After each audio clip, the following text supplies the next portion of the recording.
Okay, welcome back to the podcast. And you'll notice that today we are back in our sort of guest setup with us sat next to each other. I feel it's become a telling sign now, hasn't it? That when people turn on, if you are watching this rather than listening, just see us me and Chris are sat next to each other. It's not because we're wildly in love. It's because that we have a setup change. Not just because we're wildly in love. Obviously, so we can facilitate the screen for this week's guest. Yes, so today we have Damian from the Wedding Industry Awards. Say hello, Damian. Hi guys, how are you? And Damian, we're very well, thank you. How are you? Yeah, very well, thanks. Very well. Looking forward to chewing the fat with you both about various things. Yes, and I feel like I've just really undersold you there. So if you'd like to introduce yourself. Talk yourself up. Talk yourself up, yeah. Oh, that's the word. That's even harder. My name's Damian Bailey. I set up the Wedding Industry Awards back in 2012. I'm a wedding photographer, first and foremost. I have been for 20 years. I will shoot my 1000th wedding next summer. I've worked it out, so that's an interesting milestone. Still shooting weddings now, as I said. So, splitting my working life primarily between running the awards and wedding photography, and I do lots of family photography as well, kids photography too. So yeah, that's me. So dual-edged for this podcast. Yes. I think it works out perfectly for us, obviously, that we are a photo and video podcast, and obviously, like we've said before when we spoke with Rue about obviously your awards, he's one of your previous winners. Chris is a previous highly commended. Yeah. And I will be entering the awards for the first time this year, so it's been nice that I've got some questions about how that all works. Yeah. And the rest of it, but obviously really I finally convinced Tom to get on board with it. Yeah, thank you, Chris. I'll be honest, and it's really great that we've got you to talk to today. Like I would say a skeptic for awards for a long time, but I think after having the conversation with Chris and with Rue, and then hopefully now speaking to yourself, I think that I've always wanted to be kind of judged on a level playing field, and I feel from the things that I've heard and read about TWIA is that they are the most accurate way of judging somebody on the levelless playing field rather than it being a popularity contest. And so that's kind of the thing which has swayed me to go, no, I really do need to enter this year. I think that's good. Yeah. Sorry, Chris, go on. I was just to say, I think that's why it's been really nice to get you on board today and have a chat with you, because we're in different positions when it comes to the awards. Like Tom said, I've gone for it twice, got highly commended in the region twice, and I like the whole experience of it and everything, and I do sort of talk to people about it and say it's worth doing. And as equally, I know people who are just the awards are not for me, but I like that having the back and forth between why that is the case sort of thing. Yeah. I mean, there's so much there already for me. It's so interesting talking to people about the awards who don't know about it, who do know about it. First of all, I would say you're right to be sceptical, Tom. Most awards are not worth I don't know. I was going to say paper they're written on. Yeah, but they're not even that anymore, are they? Yeah, you get a shiny badge and that's it. They are mostly very strange, unfathomable marketing exercises where they're just trying to get your data, which they will then sell on to other people. I'd imagine something along those lines. And that's why we set up TWIA, was to our industry needs an awards that is done for the right reasons and in the right way. And that is at the absolute core of everything we do. I won Wedding Photographer of the Year in a similar awards back in 2007. I'd been going for 4 years. And business just took off. It was an incredible sort of trampoline to sort of further success. So I doubled my bookings and I doubled my prices. It was a hairy moment, to be fair, doubling the prices. And which year was that, Amy? When was that? Yeah. That was in 2007. Wow. So it's a long time ago. Yeah. A long time ago, yeah, before you were probably even born, you guys. No, I was 20 in 2007. So. Okay, I know. I'm older than Chris, so yeah, he probably was still I knew nappies you at that were point. I was 14. These days, I just feel like I'm definitely older than than everybody, certainly in the photography and the video sort of environment. But it's when those awards then disappeared because they were selling a third product, it's always the way. Yep. Their heart and soul wasn't in those awards. They were client voted though, and it, as I say, a really positive experience for me. So I said to Anna, my wife, that was great. We should do an awards. We're both from an event management background before I got a camera. So we did, said how easy how hard can it be? You know, little did we know, and here we are. But always at the core is to do it for the right reasons and in the right way.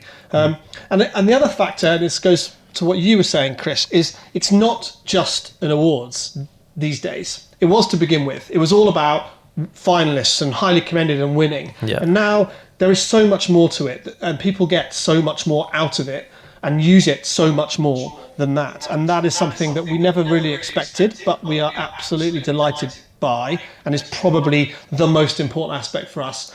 The word that gets mentioned most at the moment is community. We get it a lot. No one else puts wedding business owners in a room together socially. And across like genre as well. I imagine, you know, like you said, there's Facebook groups, or there's groups for hairstylists, there's groups for florists, there's groups for photographers. But to get everybody industry-wide to form a community, that's something which doesn't happen very often. Yeah, there was a period a few years ago, probably before I sort of the awards came onto my radar, that I was kind of like, I wish there was just something, you know, when, you know, my wife works full time, she's got her Christmas party and they all meet up and it's like a good time. Wedding suppliers just don't really have that. We just like go to people that we know as Christmas parties and things like that. And there's not really something like that. But I sort of in the last couple of years have treated the award ceremony like it's the Christmas party, and like get my friends there, get them all entered. We come along, we have a good time, and it's you know, it's like you said, the community aspect of it is such a big reason why I went for it. And that's so good to hear. And it's just something that's come sort of almost by accident. I mean, we hear anecdotally of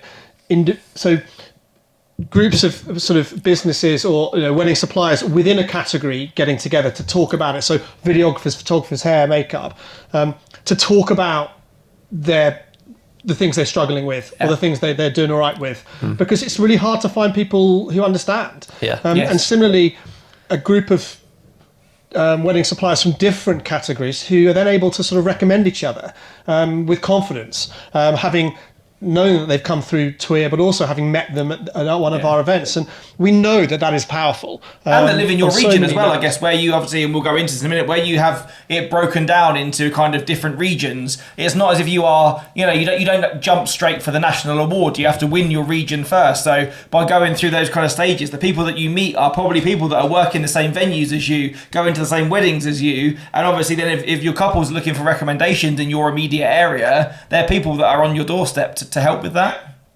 And I think it works the other way as well. I know that couples go onto the TWIA website or the directory, and they will just book all the regional winners and or highly commendeds. Wow.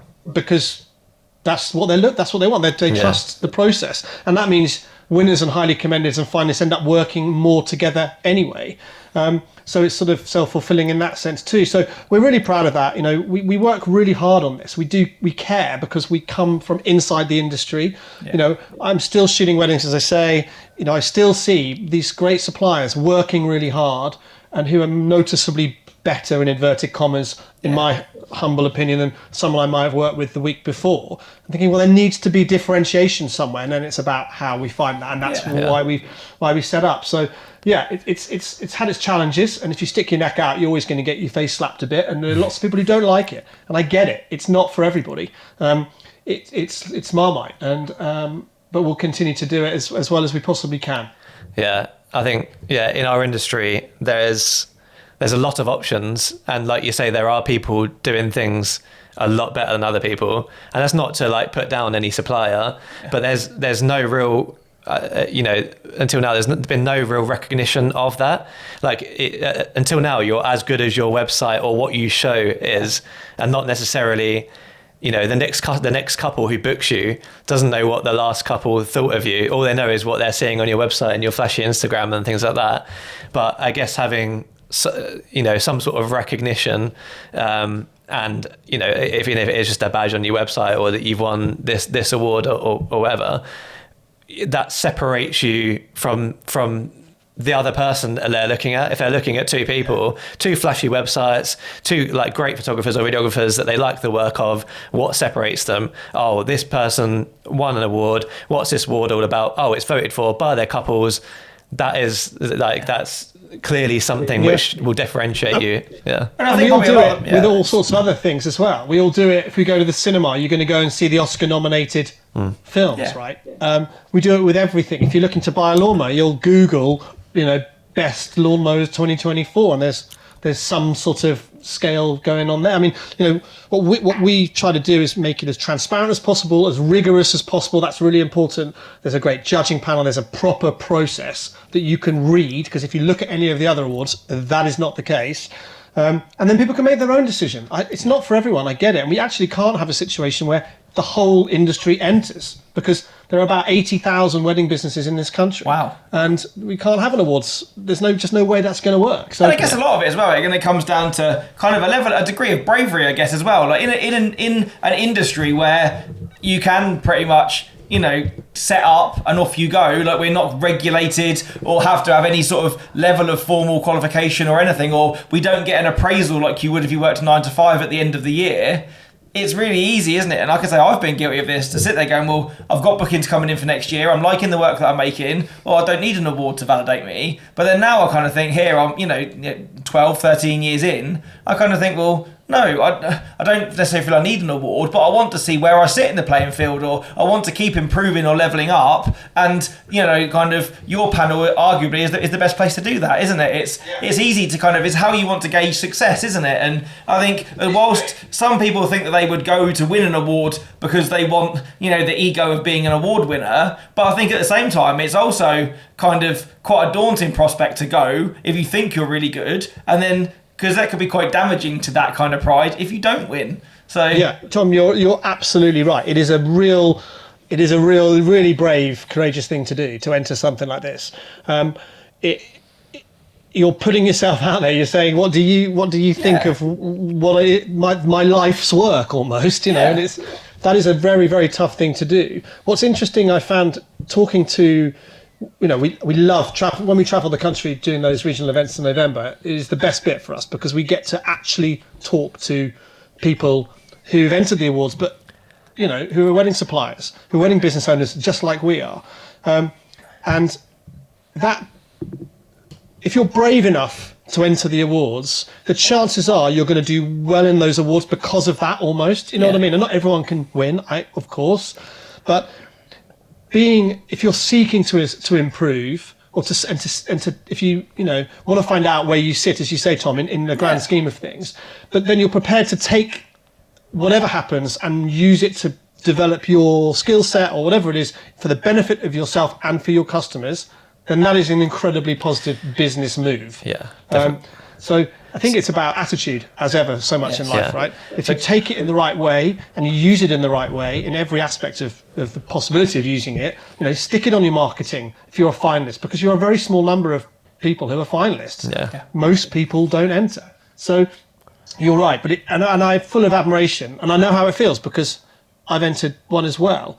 The lovely thing is, and Chris will attest to it, and hopefully you get to feel this, Tom, as well, is when you're sitting there in November, it's a crazy feeling, waiting to hear if your name's going to be read out, and then if it is, it's hard to beat, because you've entered, you trust the process, the judging panel, your voters, it's all come together, and everyone has gone, we like you and we like what you do. It gives me goosebumps just thinking about it. Yeah, and I think the fact that, and I'm sure you can explain it far better, the process to us, but to have that kind of both sides of the coin, if you like, where, there are your couples that you have worked and have been through kind of, your service reviewing you, but also you, say, having judges who are that kind of trained eye, who are at the pinnacle of each individual industry that is being judged. It's not just, making your clients feel amazing, that you still have to have someone there to go, yes, this person's work is good. So you do feel that it's a much more honest win, because not only do kind of the peers and the people that know what they're talking about in your industry love the physical work that you make, you have to still give your clients a great experience for them to say nice things about you.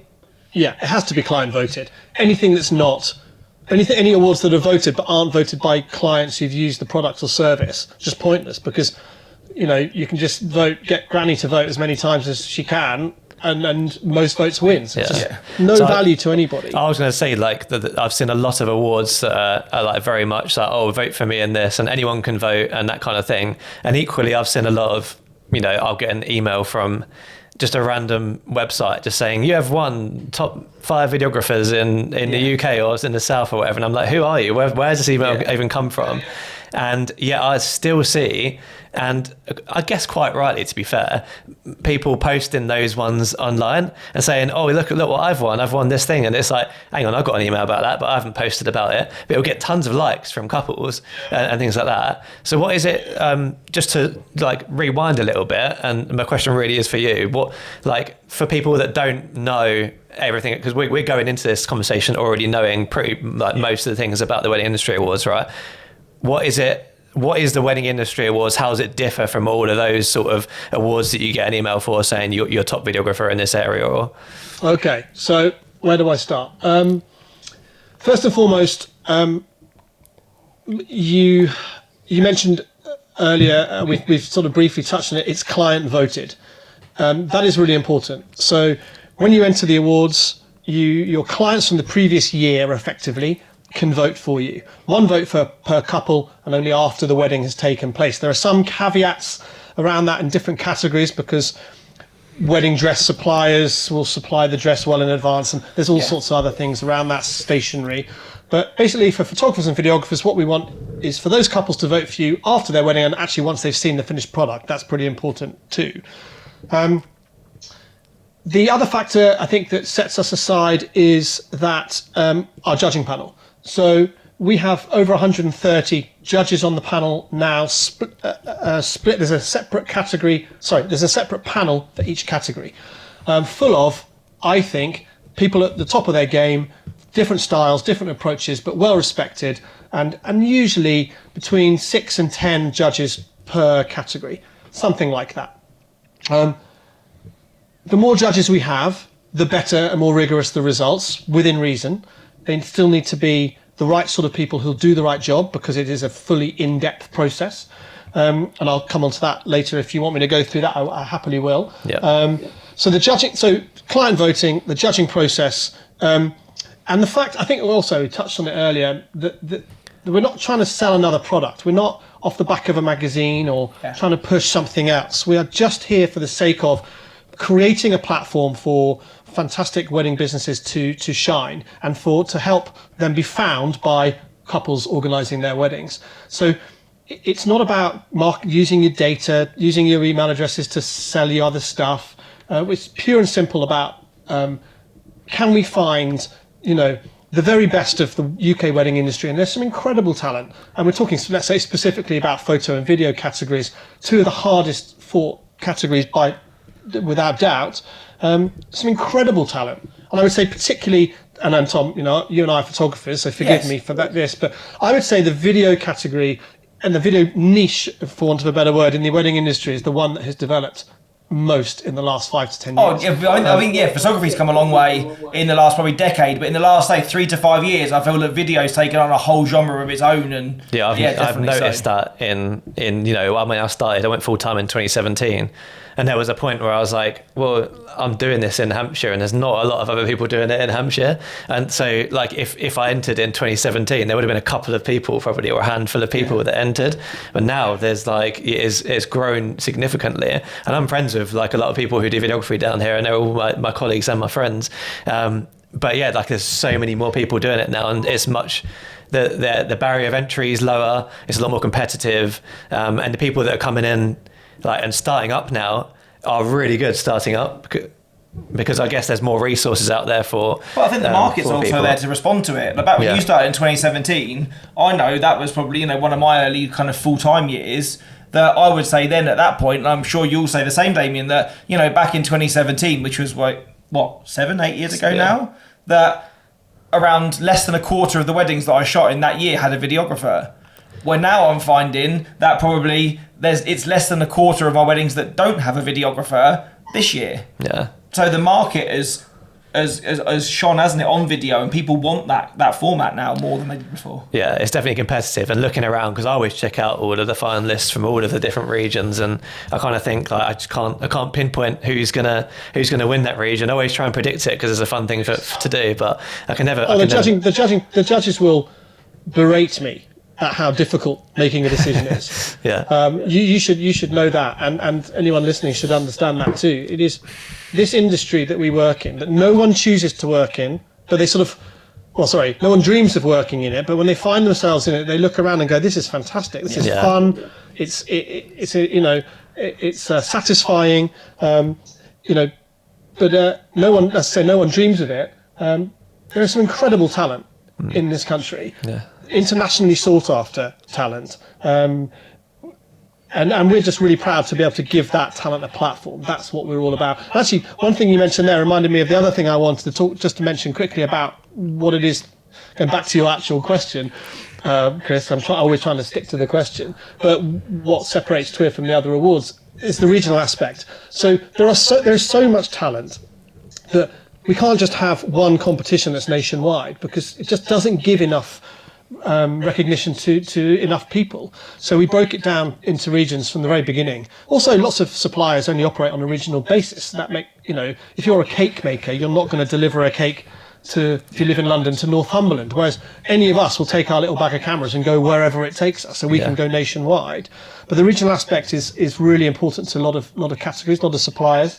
The regional events have created this community that we are incredibly proud of. That was a bit of a byproduct really of the awards, where people gather in a room ostensibly to hear who's won or who's highly commended, but in addition to that, able to network is a dirty word, but reconnect with wedding suppliers, talk shop, whinge about their couples, talk about something technical that's been bugging them, or arrange to do that in person at a later date.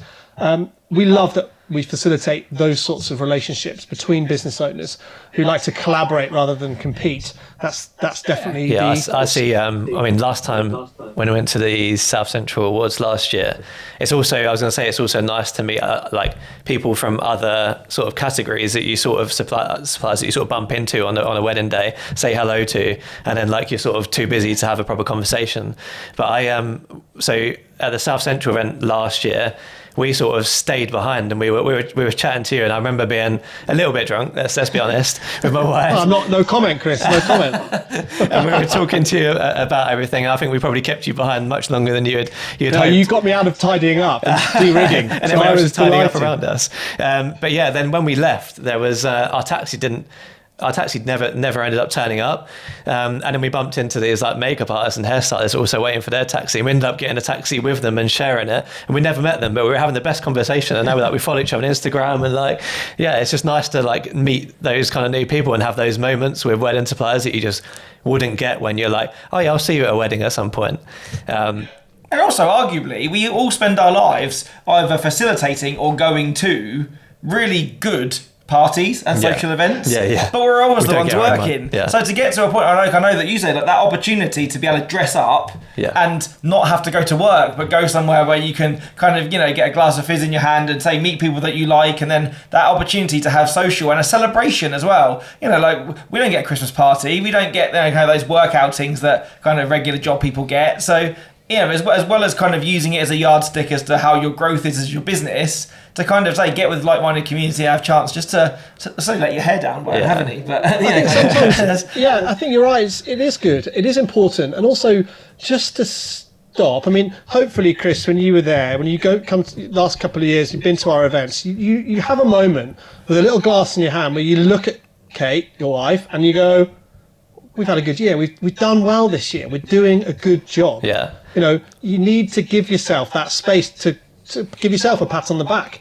Yeah. Other people will do it as well, but you need to give it to yourself. As a business owner, you've got to step away sometimes and just go, do you know what, we're doing all right. Yeah, we're always so into our own businesses and into what we're doing next and how we're doing things next. You don't often take a step back to look at yourself and be like, where was I 2 years ago? Oh yeah, I'm doing better now, or I'm charging more now, or I'm getting the couples that I want now. And particularly when you're delivering the films as well, I find this probably the strangest thing in our industry is when you deliver whatever it is you're delivering, it becomes just something that you then put behind you. Like if you took a second and been like, if 10 years ago me saw me delivering this film or this like collection or this gallery, they'd be amazed. They'd be like, wow, that's a really good quality. Like, how am I ever going to get to that point? But we're delivering that now. But because it's such a, you do it, then you move on to the next wedding, then you deliver it, and we put our heart and soul into it. But once it's gone, it's gone. And then you don't have time to dwell on it exactly. because you're already on to the next thing. And I think some ways it is kind of the devil of our industry is that, I know that I don't at the moment, but there's people probably listening to this that have already got bookings for 2026, and that's 2 years away, or even 2027 maybe. And when we live our lives looking that far into the future, it's really hard to kind of, like say, you survive in the present and you do a good job, you kind of service those people, and then you move on. But you've always got that weathered eye on, like, we had a strong conversation this morning before we even started recording about, how's next year looking? And I maybe was a little bit more worried about it. But when you look, like you said, it's a year away. Just focus on how good now is as well. And I mean, you have to plan as far as you can in this industry to a certain extent. But you're right, to be mindful at some point in the year. And if our awards events throw that up to people and go, look, here's a moment where you can just get dressed up, everyone's celebrating just being in the room, because that is no mean feat, let me tell you. If your name gets read out, amazing. But if not, or either way, just to look each other in the eye if you've got another half or whoever you're there with, and just go, we live in the dream. We really are. And even if you don't win, to just sit there and go, I've been brave enough to put myself, up against these people. And if you sit there and look at someone and go, okay, fair enough, they won. You've got something then to aspire to, haven't you? To go, fair enough, I think that they're better than me, but at least I was brave enough to kind of put myself forward and kind of say, offer your work up for that scrutiny or adulation from your couples or whatever. And I think, you can't walk away from that disheartened that you didn't win, but it's quite motivating, isn't it? Also, when you're going through your, like, for me, like when you sort of have 3 videos to submit, don't you? And sort of looking back at the year's work and being like, how do I pick 3 videos that just best sum up everything? And it makes you A, look back at everything and just be like, this is what I've achieved this year, and B, just like really think about like, what is it that you're about and what best shows that off. I'm not sure what the equivalent is in photos and how many photos you submit. And that's what I was going to ask. Yeah, so if as I'm going to submit to you, what are the criteria or what do you need from me that you are based that judging on? Okay, so let's be specific to, actually, it's the same for every category, to be honest.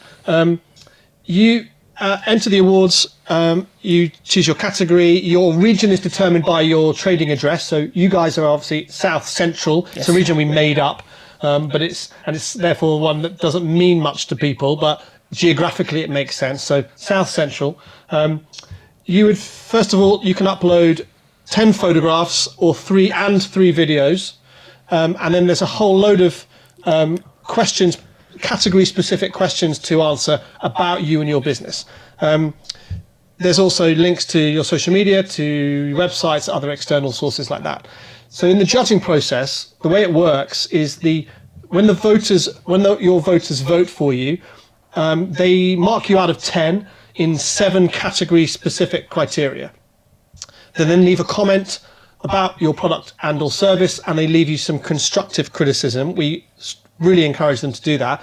The constructive criticism is the bit that's not seen by the judging panel. That is really your couples giving you little bits that you might want to think about working on or adding to your offering or whatever. And I know that for some, lots of entrants and finalists have found that really useful to get that more, it's not critical feedback, it's just think about it. Actually, lots of couples don't like to do it because they don't want to feel like they're picking holes in what you've done. So this year we're really pushing that much harder on the voters. But that's a brave thing to do. They're not saying we don't like what you've done. We're just saying that you might be able to change the way you do it to make it better for other people. Which is exactly that's a cool thing to do. So that's the client votes.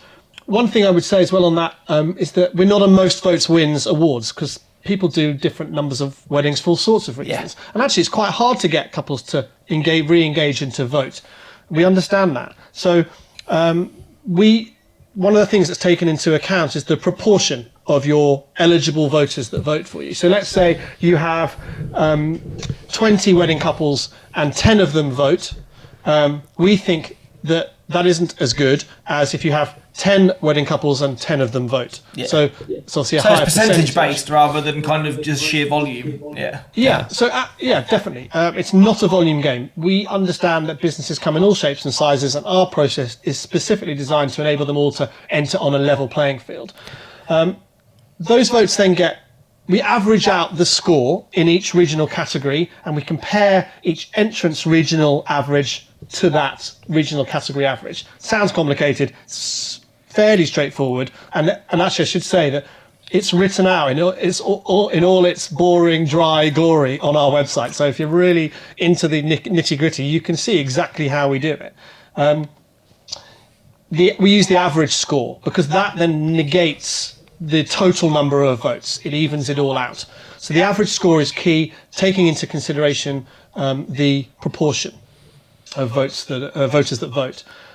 All that is bundled up. Everything you submit is bundled up and shown to the judging panel when the judging starts at the end of September, beginning of October. So you have from whenever you enter until then to finish off your entry, and you can dip in and out of it as you please. So, for instance, for you guys, you don't have to decide which photos or videos you want to show until the hour before. So if you shoot an amazing wedding the week before, you can use that quite rightly. You can chop and change, no problem. The judging panel look at every aspect of the submission for each finalist. It's really important. The voting, and again, specifically for most categories, but specifically for photo and video, where we as suppliers have an incredibly close relationship with our couples by the time the wedding's done. For me, I'm always thinking they shouldn't really know I'm there at the wedding, but when they are aware that I'm there, we have quite an intimate connection. It sounds really weird, but we really do. I'm fully invested in what's going on, but I'm in the background until I need to sort of step forwards a little bit more. So our couples in photography and video categories vote very strongly in the main. So it comes much more to the finished product, the photos for the photography, obviously, and the videos for videography.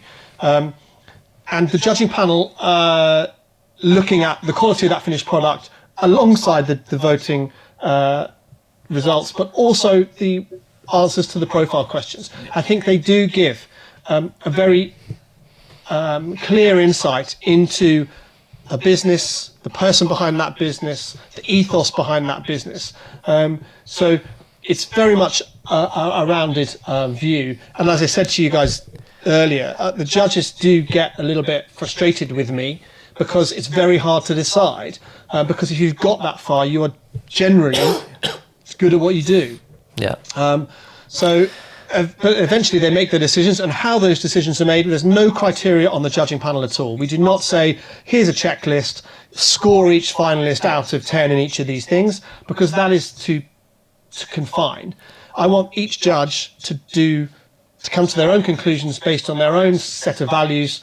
And when they do that, they select their top 3, gold, silver, bronze. 8 points for gold, 4 points for silver, 2 points for bronze, and the finalist with the most points, once all the judges have done that, is the winner. And if it's very, very close, and the judging panel sort of agree, then highly commendeds get awarded as well as a sort of, in inverted commas, runner-up. Okay. Yeah. But we don't call it a runner-up because it doesn't happen in every category. So highly commended is the term we use. So Damian, just to sort of like start the beginning, like myth bust a little bit. Like I said earlier, like I kind of looked through some people's opinions on the awards and wanted to ask you some questions about the people that may be a little bit more skeptical.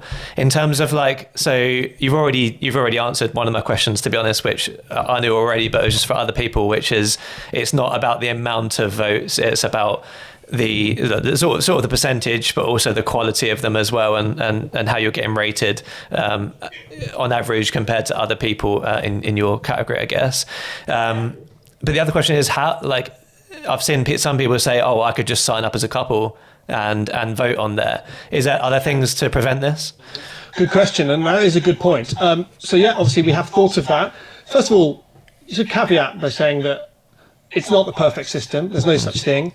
But we are as rigorous as we can be under the circumstances. So we cross-reference every single regional category.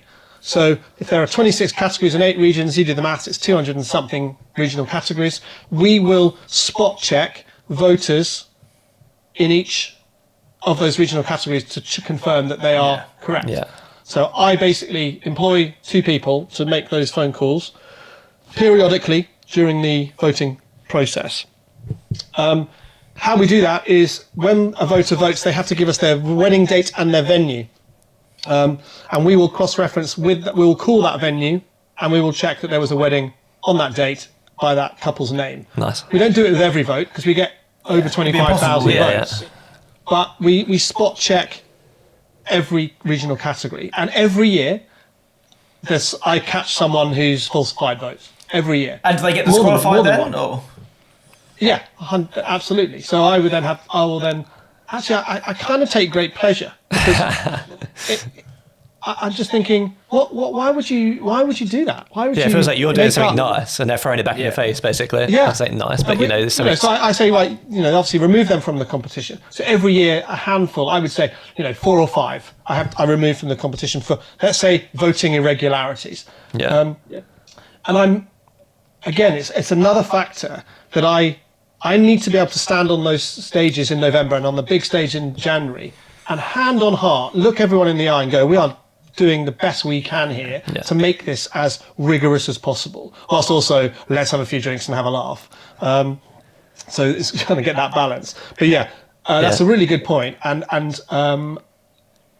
we spot check the votes. No, that's a really good answer. I love that. And in terms of judges, how do you pick the judges, or who picks the judges? Okay, another good, fair question. Back in the day when I first started, we had a panel of 12 who I personally knew and chose, and we sat across all 26 categories, and that was a nightmare because there were loads of people. There wasn't enough expertise in each individual area.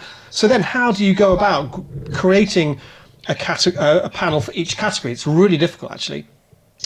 First of all, the thought process behind it is certainly let's look at photography and videography as examples. We need a variety of styles and approaches in them judges creating their films. We have to try to cater for as many different types of business that might want to enter. So we can't just have everyone shooting in one specific way. So we've got there's a difference there. That's really good to hear, though, because imagine it'd be if you had someone that was quite bitter that they didn't win, and to take photography for example and go, oh well, it's typical. The person that won offers a light and airy style, and the people that judge it are all light and airy, so they're picking like visually what's their favourite.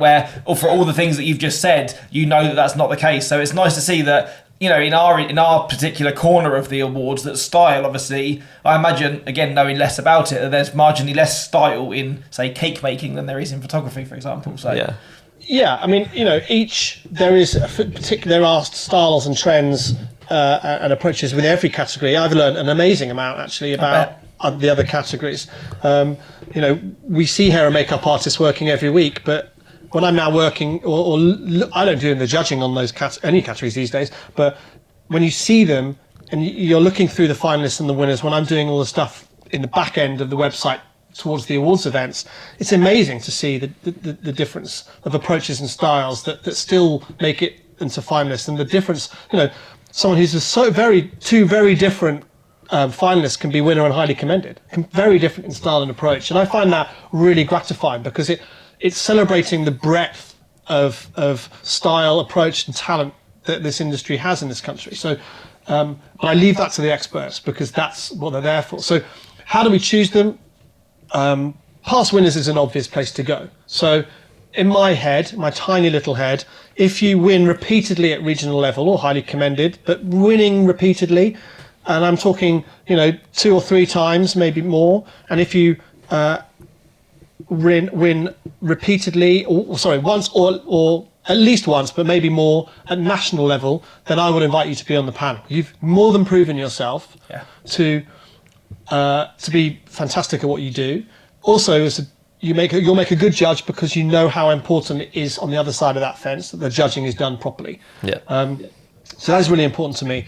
And then I will often ask those judges for recommendations. Sometimes people come to me offering their services, and I will research that. That's an interesting way around it as well. And I will then research and put some feelers out. What I've realised over the years is that the more respected experts we have on our panel, the better the results. Yeah. So when I get a very, very clear-cut result, which usually it's very clear-cut, but if there's a winner and a highly commended, those two are usually quite considerably above everybody else in the judging results. If there's no highly commended, it means that the winner on their own was quite a considerable way above everybody else. Mm-hmm. But when all the judging's done remotely, it's all done online, so no strong personality can sway a whole sway over another. So if I've got, I think there's probably 15 judges in the photography category, if something like that. I can't remember off the top of my head. But if all of those 15 give me similar results, then that's really strong. The way if done remotely, as I say. Yeah. So I can stand on the stage and say, look, this is the person that our panel generally think is the one that should win, and that I can stand by those results. So 135 or 140 odd judges at the moment. Wow. And one thing, actually, the newcomer category, we've changed the way that's been judged in the last couple of years, and it's worked really well. That is now judged by the previous year's regional winners. Nice. Interesting. We figured that if they've come through as a newcomer and they've had recent first-hand experience of being a new business in this industry, who better than to judge? So that's been the last couple of years. They can still enter the awards in their main category, but by definition they won't be a newcomer anymore. So there's no. So what is the kind of the parameters to be a newcomer? Must you be in your first year of business? Or? This year, it's if your business start date was after the 1st of October 2022. So in theory, just two-ish years, depending on when you start the year. 1 year. I think for most businesses, they're not going to have a huge amount to show us after just 1 year. In lots of different categories, that booking cycle takes longer than that anyway. So the 2 years works. It does, obviously. The keen-eared amongst your listeners will have worked out that might mean sometimes that people can enter the newcomer category twice. And that sometimes happens. I still would class them as newcomers. If they've entered in their first year of business and then they want to come back and enter again in their second year of business, they're still newcomers in my eyes. And that's the way that works is you can't enter the newcomer category on its own. You would enter your main category in inverted commas, and then based on the business start date that you give, you're automatically entered into the newcomer category free of charge in addition. So you get two bites at the cherry, if you like. Our blog post is an underutilized asset for entrance, and I would encourage people to look at our blog. You can access it from the top right-hand corner of any page on our website. There's a post on there about how to create an eye-catching entry, and a lot of that is born out of feedback that I get from judges saying, I can't believe people don't answer their profile questions. So really, they don't answer their profile questions. So I go and check, and then lo and behold, I can find people who haven't done it, or there are spelling mistakes, or things like that are incorrect, or those sorts of things will bug it. If a judge is bugged by you looking like you're not taking enough care over your entry, then they might move on to someone else. So those sorts of things do count. It's not just about my photos are better than somebody else's. It's a business awards. We're not a photography awards. That is a different game. We want a fully rounded view, or as rounded a view as we can. And the judging process is obviously really an important part of that. So what's interesting is that recently, I listened to a podcast on it with someone who does judge the video side of things, and they said that the focus is very much on the films, and the written answers for them are just if we can't decide who's best, then we'll go to the written answers. Do you think this is sort of a theme amongst the judges for photo and video, or is this just something that's like, obviously you give them free rein, so this is just their opinion on how to sort of... Yeah, and we've toyed with restricting the judges to specific criteria and then scoring a bit like the voters do. Yeah. But I just think I'd rather have more judges judging freely. Yeah. Because I just think it gives a more solid result.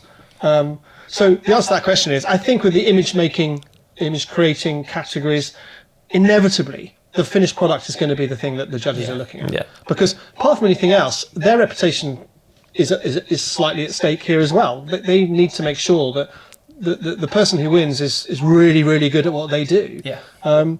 So I can see judges, I would completely understand judges saying, well, look, I'm going to look at their photos and videos, and then if I can't decide, I'm going to go back to the questions and look a bit more closely at those. And I have no problem with that. Equally, I know judges anecdotally, and I don't get, judges don't tell me in a same way that I don't tell them how to judge, they don't tell me how they have judged. Yeah. But I can see we get to track certain things that they're doing within the judging area, so we can see what they're looking at, which is quite interesting. But I know judges who will go to the questions first. So even regardless of how good your films are you doing this in the right way? Is your ethos right? Are you the right sort of person? I think I'd want to understand as much as I could about that person. So there you go. So how can you look at someone's work through their eyes if you know nothing about them? Yeah. So I think what I always come back to giving judges free rein and having more really good judges of a varying approach and style, as we discussed earlier, because that is the most holistic way of doing what is a very difficult job. One other thing I forgot to mention, and this is important and people often ask, and it is mentioned on the website, but it's sort of, I guess, slightly hidden in the categories page. Judges, if we can, and where applicable and appropriate, don't judge in their own region. I don't want there to be any conflict of interest or perception of bias, although, to be honest, that tends to be eradicated because there are so many judges. But where possible, we won't show the finalists at regional level to a judge from their area, because there will be overlap there and potentially bias, and we'll just try and cut that out. So that is something we do. But at national level, obviously there's one from each region, so all judges see everyone, and the bias is, any bias that might be prevalent is ironed out because there are so many. That was probably one of the questions that I know that when we started, you said that there's not many questions that you hadn't been asked, and I don't know if this will be one of them or not, is that pink, like, where did it come from? Like, there's no getting away from that bright pink, is there? Like TWIA's arrived just by, like, I need to put my sunglasses on, like, that pink is... Yeah, so the logo design, we haven't changed that logo since we started. I worked with a friend of mine on the logo, and what we didn't want were doves and love hearts and like wedding stuff, in inverted commas. But we wanted something that was easily recognisable, like any logo. The rings is the only concession to the fact it's wedding related. And otherwise, I don't know, what do you do when you go through the design process with a designer? They give you some ideas and you go, I like that one, and then that's the logo. And you didn't realise at the time that actually it's going to end up on hundreds of websites. I know lots of people don't like the pink, and I'll see it greyed out on especially on photography or video websites, and some don't even. I know, for instance, Rue, who we were talking about earlier, I think he doesn't even use it at all. He just has the accolade in writing that he's designed his own. Yeah, I'll be honest, I did the same. I mean, I've just redesigned my website. It doesn't have it on yet, but I did the same. I just put it in sort of the text, like Rue, like kind of Rue has it. And I think maybe I saw it on yours as well, but which is fine. You know, you have to, all we're doing, as I said, is creating this platform. You've got to use it however you want. So as long as it's not, what I don't like is when people play with the actual logo. I do tend to sort of call people up and go, can you just maybe either not use the logo or use the whole logo? But the pink, also causes us all sorts of problems because it's a gradation of colour rather than a single block colour. So when we come to print it and do other stuff with it, it's been a bit of a nightmare. You get the block colours as it fades out, sort of thing. It's also a weird shape. It's the pink. The pink is, and you should see our house. There's not much pink in our house. Because my house is the opposite. I mean, we're in the only non-pink room in my house. So, but I think the thing that I find though is like you said at the start is that, you know, you kind of feel that the awards all told are a very kind of Marmite thing. I quite took the pink as that the same, that, and also essentially, you know, in trying to make a set of awards that stands out above the others to be the fairest, the most prestigious or whatever, is that it's a hell of a brand, that pink, isn't it? Like, I think it's good brand anybody that works recognition, within the industry now or has been around it, if you look on people's websites and you see that shade of pink at the bottom, you know they've won something, because it's striking, isn't it? Like I say, there's probably not many other brands in our industry out there that use that.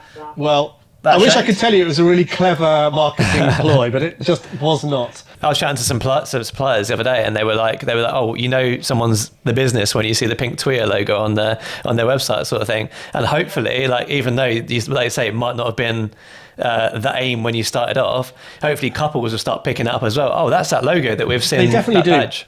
We know they do. Like you said earlier, Tom, I think you said, you know, couples come into this organising process, they've never done it before.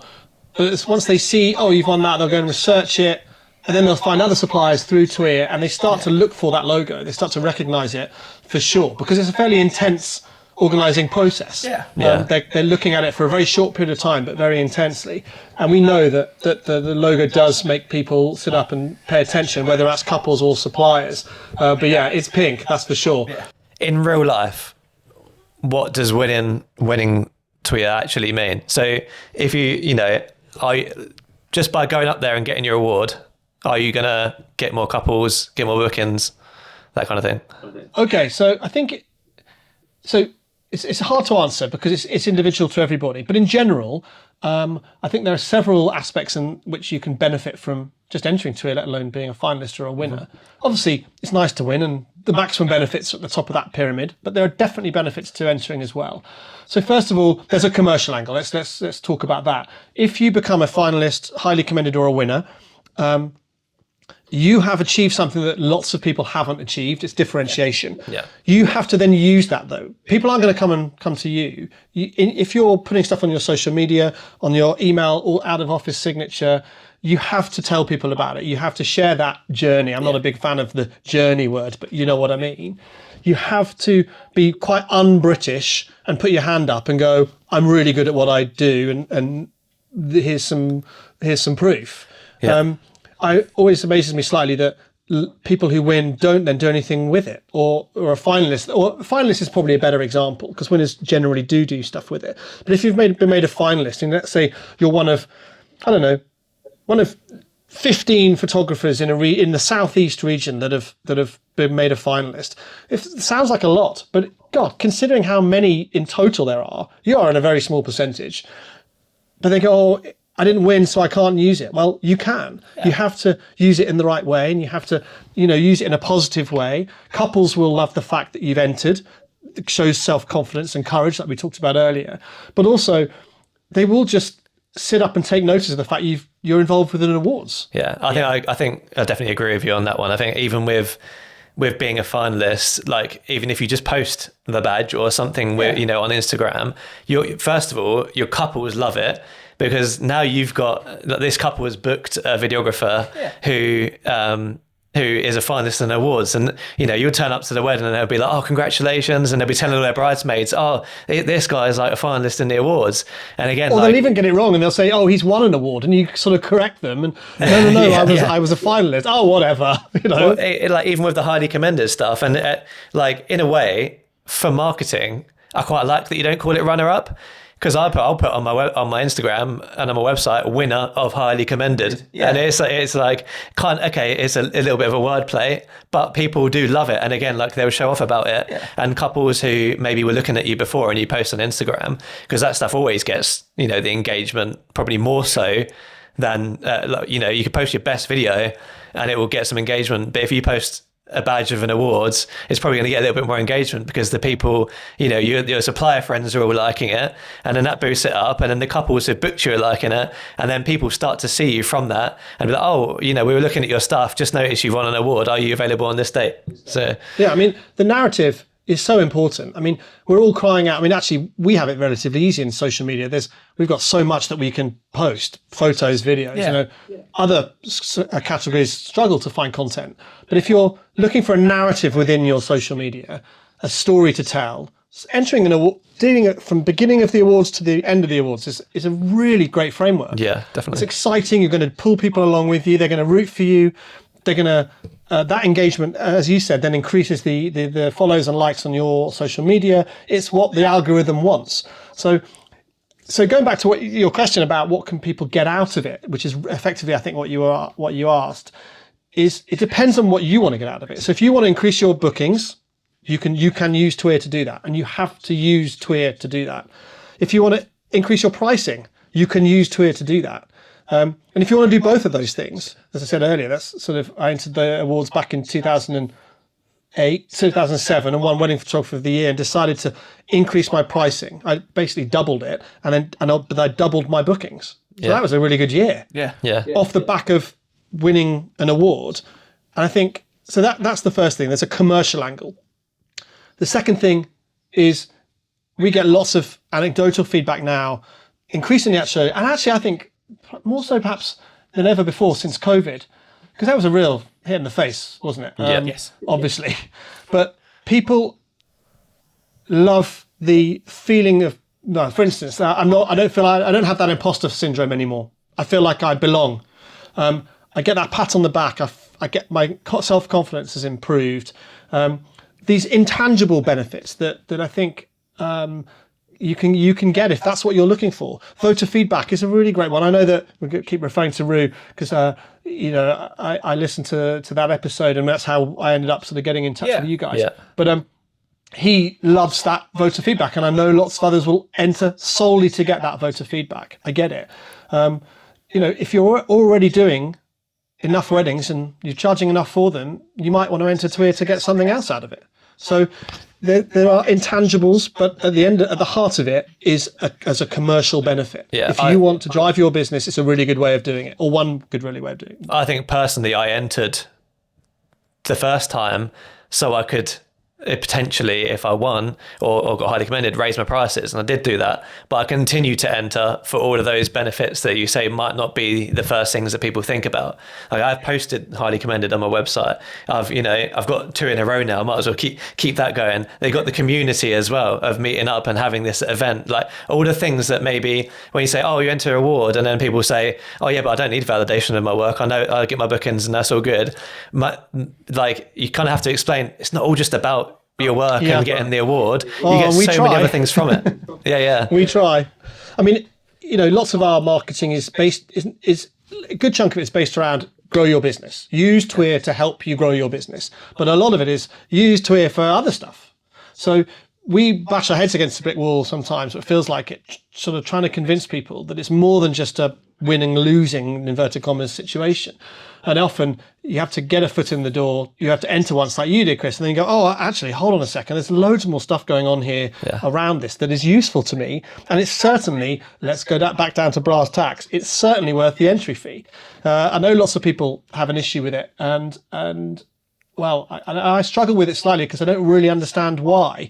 If you don't like the entry fee, fine, don't enter. But don't tell us it should be free. Yeah. Because we're working, there's two people full-time, or as close to full-time as you can get. And obviously I'm doing the photography as well. But we also have other people who do other things for us as well. I find that crazy that one of the things when I was looking through groups and trying to find feedback on Twitter and people that, I was trying to find people that had not negative opinions or other opinions on it. One of them was, oh, it's just a money grabbing scheme. And it's like, how, with the amount of work that like you can see goes into this, even like with yourself going between the bits that we see as you maybe on Instagram or like as on the lead up to the events, and then going between all of the different regions, having to plan all of these different events and then attending them and then presenting them, that in itself, without all of the behind the scenes and the website. It's a lot of work. Yeah. It is a lot of work. But also, do you think on principle it shouldn't be free? No. Nothing is. No, nothing is. If it's worth it, you usually have to. But don't you think that's helped with the prestige of the event? And even now with all the things that you've just described in the process, hopefully anyone that's listening to this, like myself, who hasn't, or can see the phenomenal amount of work that it takes to make that fair playing field. And maybe a reason that a lot of the other awards are free is because they don't have those levels of things. And how easy is it to set up an online system to get to a simple, any email can apply voting system and generate you a winner. And then because of that level of input from their side means the lack of prestige that comes out the other side. And I think, like you said, it's a serious thing, isn't it? To, although it's a very worthwhile investment, those people that want to be there, kind of sit in their armchair and moan about it, aren't the people that are going to put in their hand in their pocket to then potentially have the flaws of their business highlighted to them. Yeah, I mean, we can't do it for free. There's just no way. No, of course. And people then throw the thing about sponsorship. So they go, well, why don't you just get sponsorship? So, well, you think we haven't thought of that and tried that, and it's incredibly difficult to do, especially in the wedding market, where businesses who might sponsor are interested in the couples. They want to sell to couples, not necessarily to what is effectively a very disparate group of wedding businesses of all different shapes and sizes with no real common ground, except they happen to service the wedding industry. Yeah. So that's not as easy as either. Also, with sponsors on board, it starts to muddy the waters of the actual awards, I think. And I don't want that. I think again, but it just adds, and people are always going to moan, aren't they, if they don't like the way things are, and there's nothing you can do about that. But like you said, in an industry that's wide, you couldn't then say get a camera brand on to sponsor, because to the hair and makeup people, they would have no benefit. But then if you go and get a cosmetic brand on board, it doesn't benefit us. But then if you do get those people on board, and then one of their ambassadors happens to win, then that it adds it again, doesn't it? The fact that you've built the prestige by charging what you charge and the work that goes in is that you're at a point now from my point of view that people see you as who you are because of all the things that you've done, not because of the brands that you've rubbed shoulders with or also if you pay, you want it to be fair, so that when it comes to the end and the winners get announced, you think, oh, that makes sense. Those are quite good winners. So I'll apply again next year and pay again because definitely. I know that the winners were fair. We're expanding TWIA for the first time in a long time to Scotland, Northern Ireland and Wales this year. Now, those businesses have always been able to enter, but they had to enter in a pre-existing region of England, which isn't ideal. So this year, we've decided to have a go and see if we can get Scotland as its own region, Northern Ireland as its own region, and Wales as its own region, in inverted commas. And lots of the marketing and advertising we've been doing, the feedback we get is it should be free, because they don't know it and they don't. So they don't. Even though we've got so much stuff we can show them to prove that it's been around a while and that paying for an awards is quite normal in other industries, we're getting a lot of pushback, like we did at the beginning of TWIA. But we're going to keep plugging away because we've proved to ourselves that we can do that and that it does work. Yeah, only takes as long a few as it's suppliers. a reasonable entry fee. Yeah. It only takes a few suppliers to start talking about it and then spread that word. And it has worked for me. And again, I know my share of Scottish photographers. Yeah. Obviously, I do a lot of learning through Photography Farm, and they've always done their big events split to an English one and a Scottish one. So the community that I'm in with that has got a lot of Scottish talent, and it only takes the right worthy winner up there, and a lot of the other people in across all categories that anybody else in their direct community will take notice, won't they? And then doing something for the first year, I guess, is always hard. And back in 2012, when you started TWIA, did you have an idea that in 12 years now you'd be sat here with the level of entries, judges, and etc. that you've got? No, absolutely. You're right, and we've grown it over the years to a degree. I mean, but that entry fee thing is something that it's almost not the elephant in the room. It's there. It's not going to change. We try to cap it. I mean, it's the same this year as it was last year, which is effectively a loss because inflation still, the cost of living and inflation is still going up. Although that looks like it's leveling out. That's not turned into an economics podcast, mainly because I wouldn't know what I'm talking about. It's there, and people either like it or they don't, and they can either. I understand people can't afford it, and I get that, but people also need to understand that we can't do it for nothing. So I've also got a couple of things. So correct me if I'm wrong on this, because then I'll just cut it out. But I've seen some occasions where we in the finalist, in the finals, in some categories there'll only be one supplier, or maybe two, and they'll both get winner and highly. How does that happen? Okay, so a good question. So sometimes, because we're not creating sort of editorially drawn up lists of finalists, like you mentioned earlier, you might get a phone call saying you've been made a finalist and you have no idea what they're talking about. We rely on people to enter the awards, and inevitably we're going to get some categories in some regions that are underpopulated.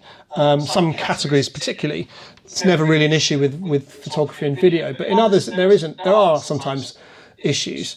How it works is, let's say the worst case scenario is we have one entrant in a regional category. We do not have default wins. So in that instance, the judging panel will look at them, and if they are of a caliber to win that regional category, and the judging panel are happy, then I'm okay with that. What I don't want to say to them is, you can't win because no one else entered. So we have to have a check and a balance there, which I think we do. Luckily, it happens in maybe half a dozen out of the 200 and whatever it is number of categories we have. Actually, what's sometimes worse is having two, because then there's a sort of one or other. And well, it's not worse, but it's just a different side of the same coin. So the key thing here is that there's no default win. And I've actually sometimes, and this happens every year, I have to say to a sole entrant of a regional category, I'm really sorry, there's only been one entrant, that's you, but unfortunately the judging panel don't feel that you're, maybe I'd word it as you're ready to win this award yet. And it's a slightly awkward, uncomfortable conversation, but I definitely have done that, because I don't want to just be giving awards out. It would lose that prestige, won't it, if you just give it to a default winner.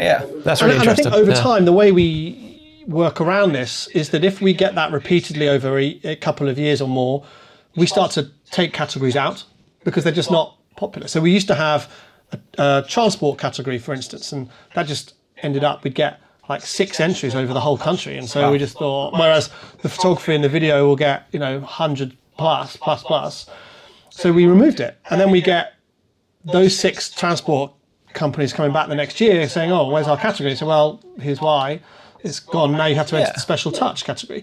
Magicians is one that we've introduced recently, and it hasn't gone particularly well. Magicians don't seem to want to engage with us, and we've done a lot of work through the judging panel and the various other groups to try to grow that.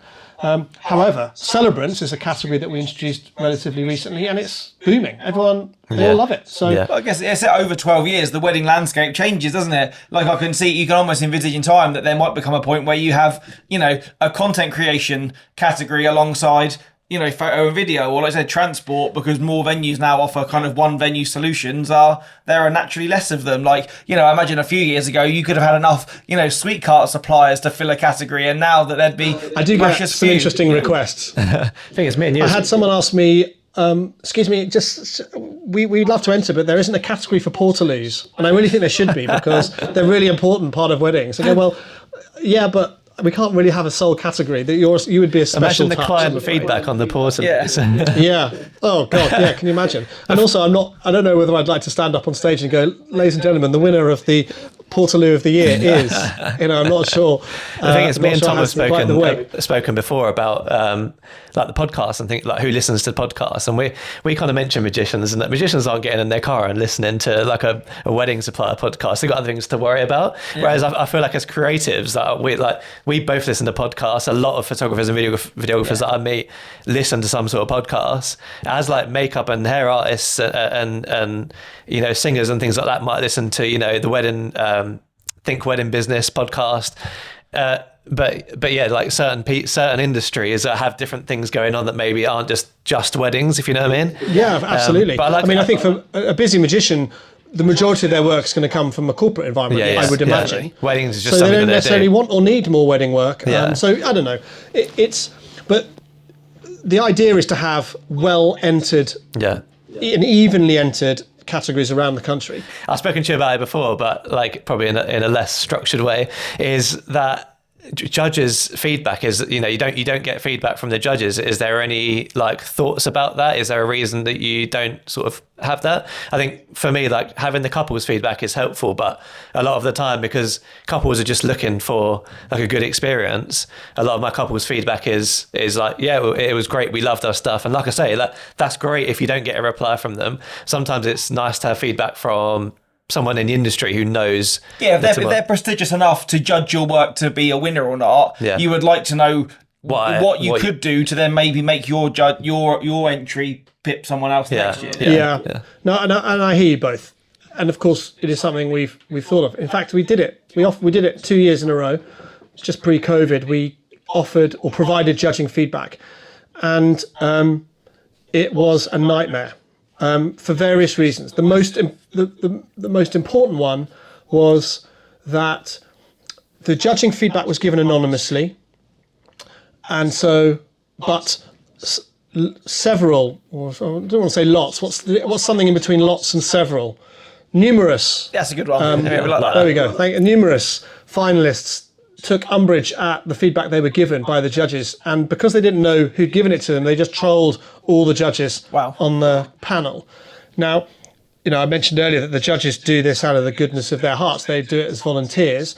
I can't have anything that reflects negatively on them. That they're getting. True, yeah. It was, some of the stuff was so unpleasant and vitriolic that they were showing me that they'd been sent. So that was a real shame. Now I remember you saying this. Yeah.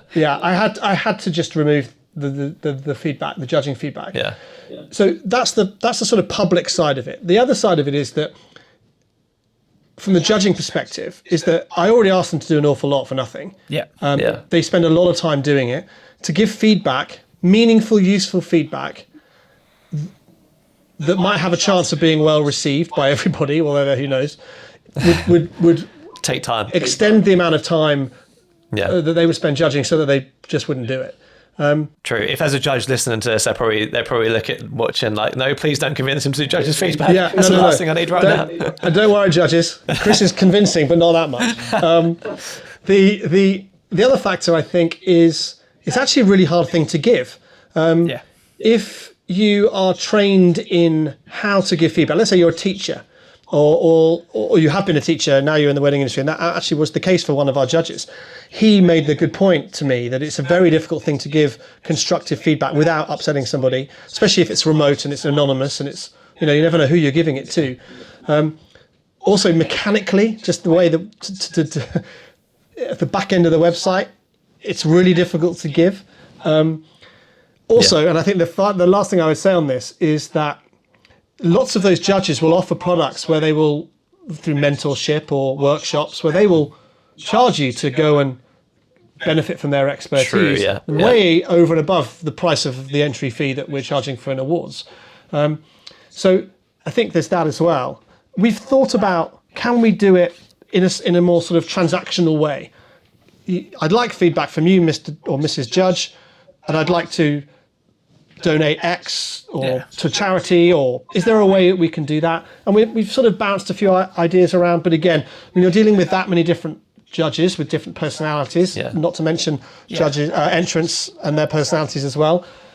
If you look at any other industry awards, I've looked at lots over the years, obviously, it's part of my wider research as to what's going on in other industries. I haven't found one that gives judging feedback. I actually haven't found one that does anything close to the voter feedback that we give. They just don't do it. You just enter and you have to suck it up whether you win or lose. Simple as that.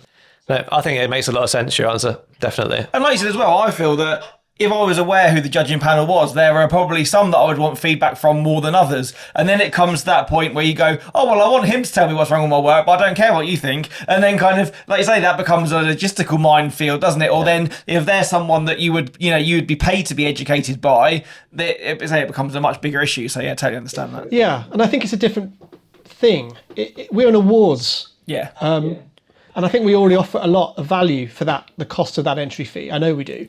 But I think, as you said, Tom, that's a good point, that seek other people out who you might want to learn from because they already are where you want to be or they're doing what you want to do.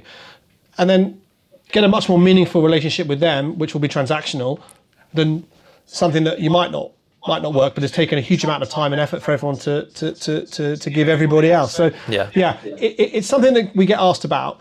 And I understand it's very, why don't we get judging feedback? And it's such a small number of words, and behind it, there's such a huge number of issues.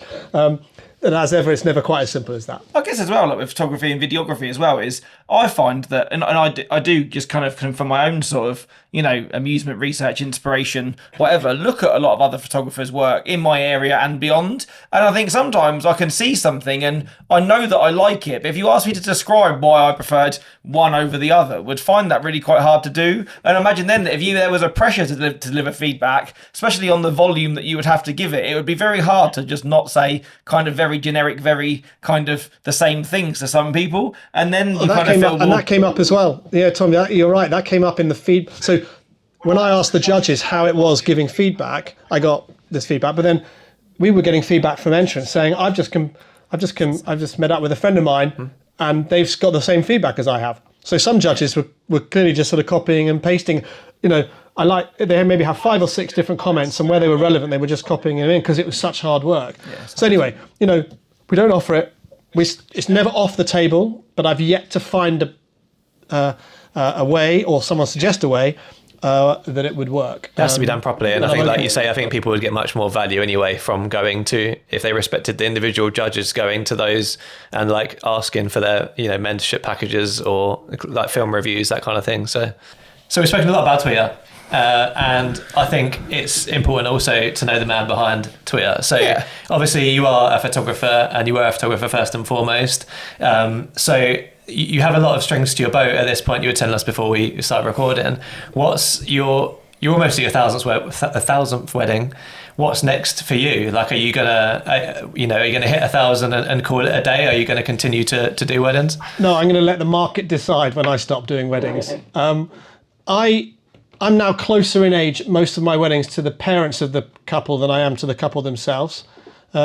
But if I can pretend not to be, or act like I'm not, or portray myself like I'm not, then, and they want me to photograph their weddings, then I'm going to photograph their weddings. I'm never going to say no. I think age isn't the deciding factor for me, and I've thought about this. I think it's relevancy. Yeah. Like, I know a lot of people that feel like a grandma at 50, or some people that are 70 and still feel like a kid. So I think it's that idea, isn't it? All the time that you're kind of in tune with what that market wants, or the relevancy of yourself. I think you'll still be okay. And I still your ability to adapt as well. I love the comfort of a wedding. I know that sounds a bit weird, but I know it so well that, and this is going to sound terrible to my potential couples, but I would imagine they're not listening.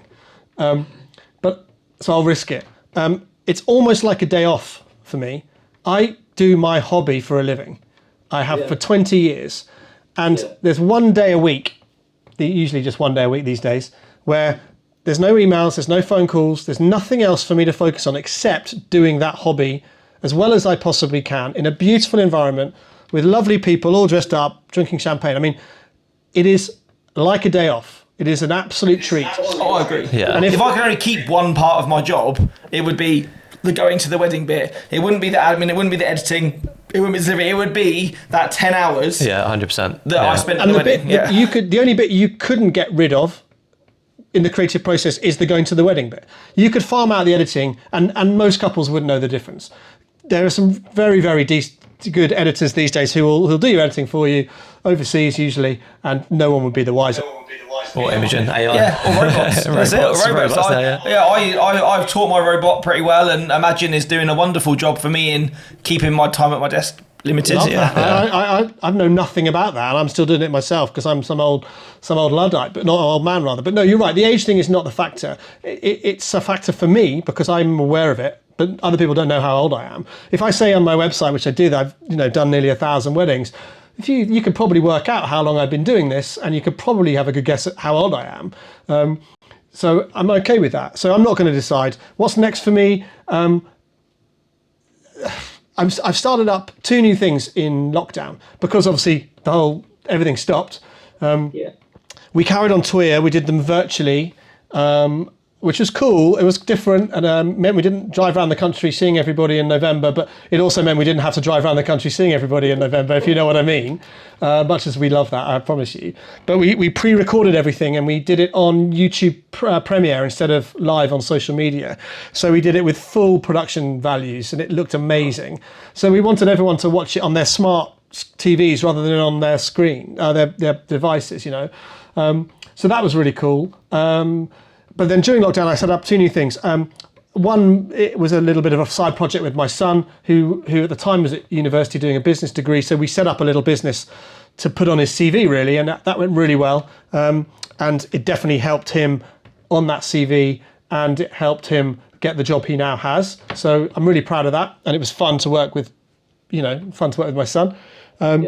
And the other thing, and that was selling a drinking game, so it wasn't too highfalutin. Don't it wasn't highbrow, but it worked. And the other thing I set up, which is I think is, and the more I think about it, is an extension to my photography, which is it's called Backstory. It's the best way of describing it is it's basically like Desert Island Discs, the radio show on Radio 4. I don't know if you've heard of that. Are you aware?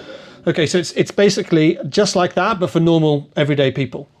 So the person who's been gifted, it usually is a gift, has been gifted the interview.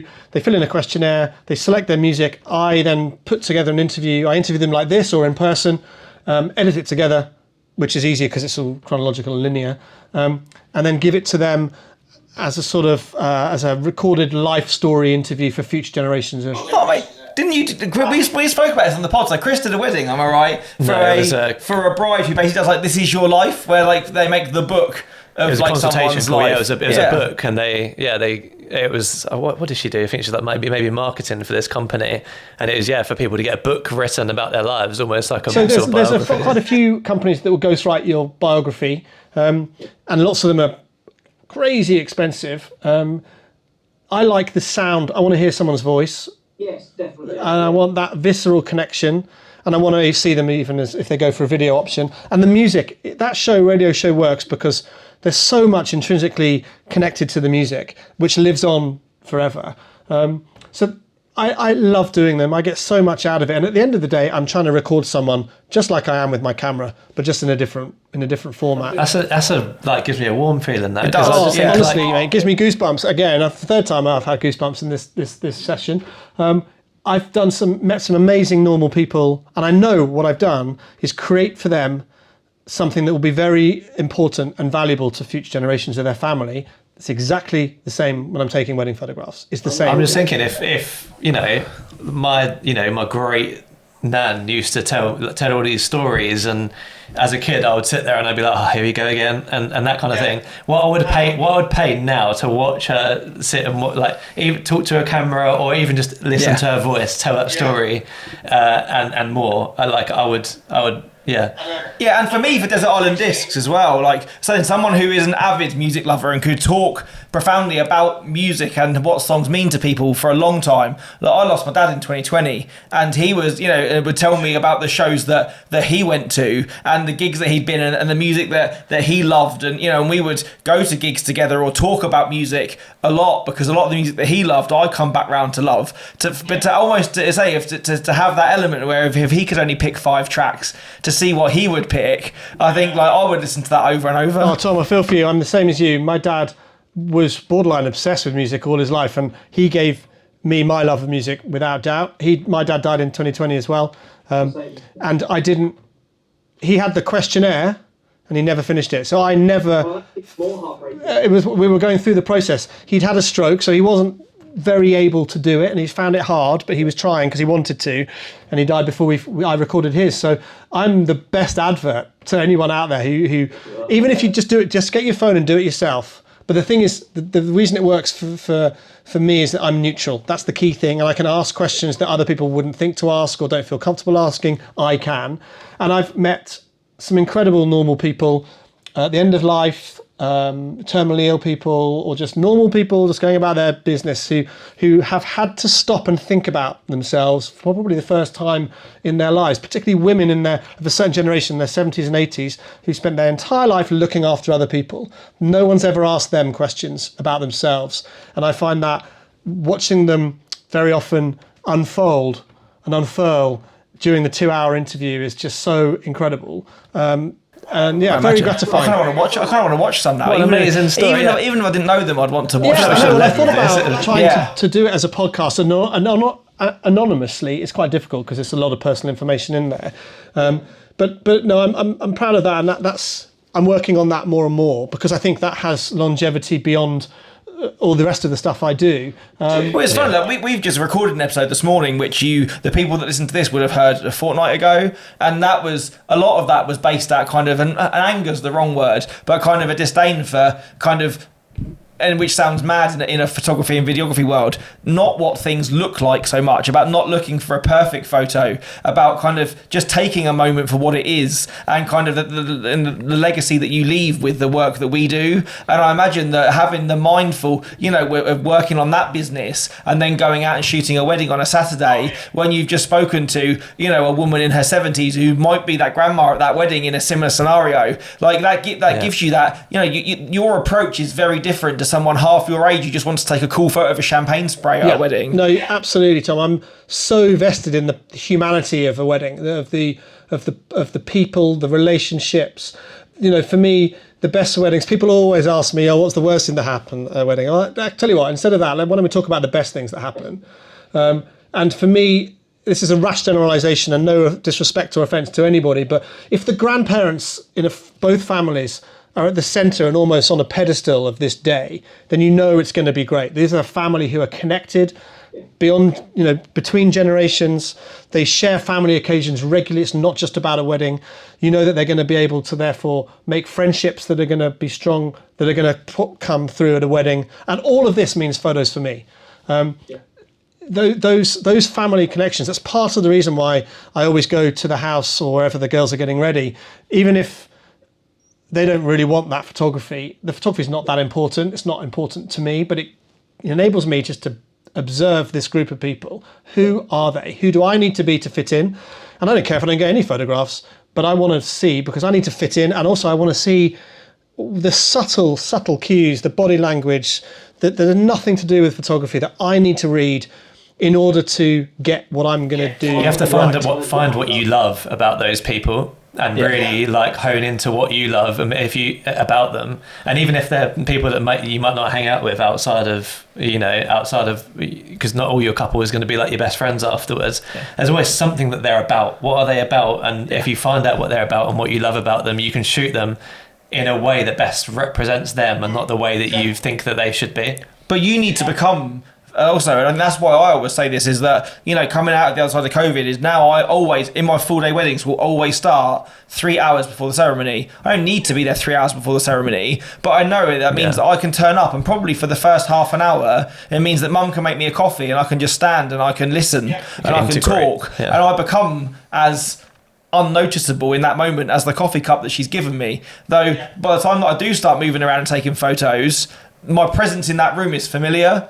I'm not the man that barges in with 90 minutes to go straight into the most stressful hour before the ceremony, demanding that I need to get this, that, and the rest of it. Why wouldn't you pitch up early like that? Because you've got nothing else to do that day. But then by the time you've been that long, you understand all of the things that they chat about in the morning and the dramas that are going to happen later. They're gossiping about when you get there. Yeah. And then that person that they're moaning about, you meet them at the wedding, and then you go, oh, you're that person. But you think that in your head, and you understand the story. I think you're absolutely right. I spend more and more time thinking about that. The sort of humanity, the philosophy, the philosophical stuff going on behind a wedding. What is actually happening? Who are these people? What are they trying to get out of this? So, for instance, the family photos, I call them team photos, but they're, in my head, almost the most important photos of the day, because I know the couple don't necessarily, we don't want many, we want to be super relaxed. Well, that's impossible, because they're going to gather people together to look at a camera. But how that feels can still be engaging and fun, and I want you to remember the moment of having that photograph taken as being enjoyable, because you'll like the photograph even more. And I know that in 10, 20, 30 years' time, the most valuable photos will be the ones of the two of you and the ones of your family all standing together. That everything else... I always liken my group photos to getting tattooed. Like, it might suck at the time because, you got to sit there and endure it, but you're going to carry that with you for the rest of your life. And the longer that you have it, the more it will mean to you. How long do yours take, Tom? If you're doing your family photos at a good wedding that's going your way, how long will they take you? Less than 20 minutes. 15 if I'm lucky. Me too. And at the end of the drinks, when everyone's had a few, for me... That's what we were talking about. There's the other thing. So I'm adamant that I will always give my couples, at least if I've got time, the first half an hour of the drinks reception to hug, congratulate, and settle. And then once everyone's got a canapé in one hand, a glass in the other, and are settled, that's the time that you can start whipping people away for group photos. Yeah, this is very much like the episode that we literally just recorded this morning, where we were talking about No, it's actually good. It relates quite well, because we were talking about, because we sort of did a catch-up episode, and I was saying that I've worked with a few few photographers recently who have maybe not read the room in the way that you'd expect, and like broken up natural moments in order to create moments, and not shot the things that I would shoot thinking about, what are they actually going to appreciate, and about reading the room as well, and just realizing what people actually value. And I was saying to Tom as well at that point, when based on what Tom just said, is that 10-15 minutes after the ceremony is easily my favorite part of the day. And it's funny because I've my style has changed so much in the last few years, but now that part of the day when everyone's the bride and groom have just come out of the ceremony, it's the peak of happiness, everyone's hugging them, and it's just such a perfect moment for candids, and it is peak happiness. And if you're doing group shots in that time, then you kind of diluting that moment, aren't you? It's your ceremony's done now, quick, let's go for group shots, or let's go for couples, and it just completely dilutes that. And it's that experience that you've talked about, is that I think what you do on a wedding day, or the photos that you take, aren't always the most important thing, particularly with stage photos. It's the when you do them, the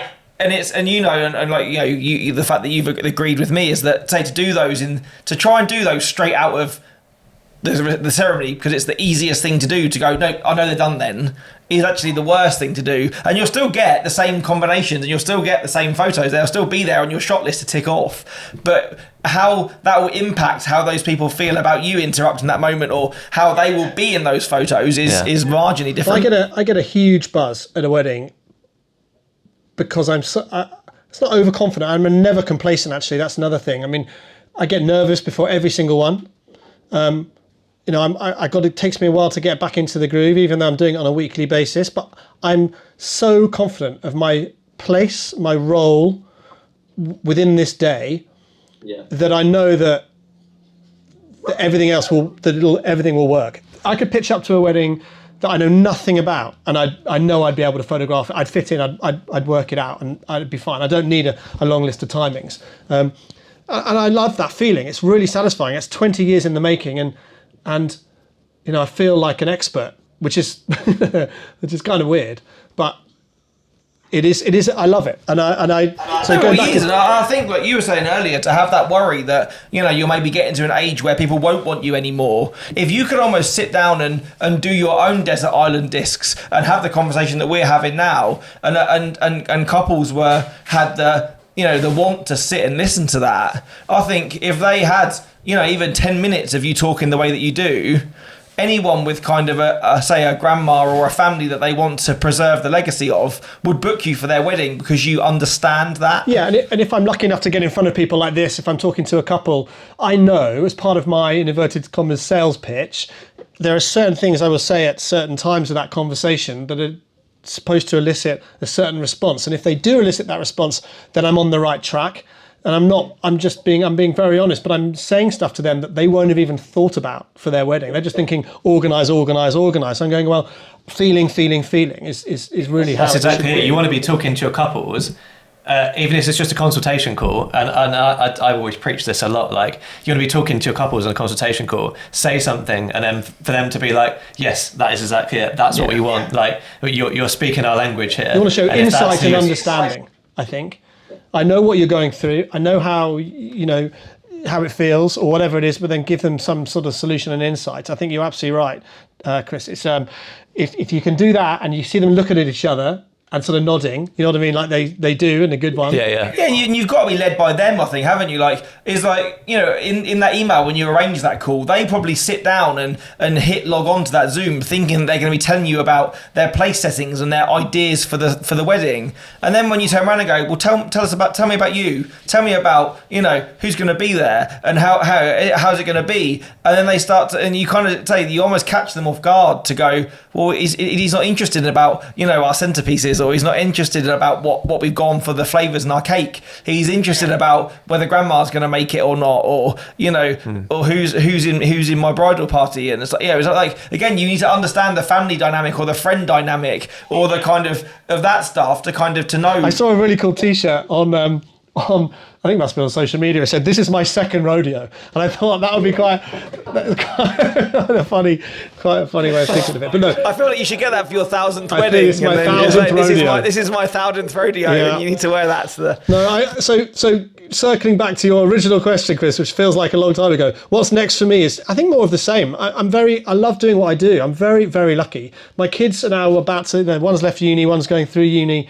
They're about to, one's started work. They're about to go out into the world where they have to sort of do something to make a living. And I'm so lucky that I love doing what I do. It doesn't feel like I've worked. Certainly with the photography side of things, it's just such a privilege to do it. TWIA's caused more stress and hassle, but I still love it. I'm worried that my kids have no concept of what it is to do a job because they see me not really doing a job, But at the same time now, I think maybe you're being too modest, is that, what a role model that you've convince them to yourself is that I have conversations with people at weddings and in my own life where people don't love their jobs and they only go to their jobs so they can make it to Friday afternoon and make it to the end of the month to get their paycheck, to have fun, which kind of facilitates or medicates their disdain for their job. That to be at a point where you can show your children that you have made it through the last however many years working in inverted commas, or also to then go into business with your son, and you clearly obviously have an entrepreneurial level in you, beyond the wedding business, to create TWIA and make it the thriving success and business that it is, to then pass that on to him as well. I think is maybe not taught him that a 9 to 5 is the answer to everything, or that you need to be spinning 4 plates, but hopefully they'll see how happy that's made you and that they can do something the same. And show them there's another option, right? I mean, look at all of us, and most people you speak to on the podcast, I'm sure, they're self-employed. They're doing it themselves. They're at the coalface. And I think that is a very, very valid, reasonable thing to want to do. It takes a lot of graft and effort, but you get out what you put in, as with most things in life. So no, I'm going to carry on doing what I do. I love it. And until I feel I can't, or someone tells me I can't, then I'm going to keep doing it.